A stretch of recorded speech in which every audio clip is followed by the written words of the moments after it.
Selain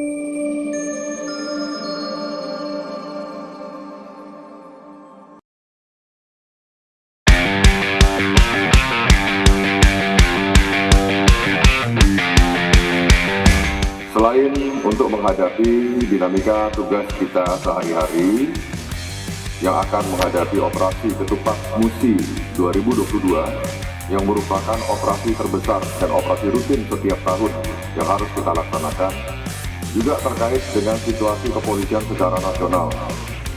di mana dalam waktu 2 minggu terakhir ada 3 orang personel Polri yang melakukan bunuh diri.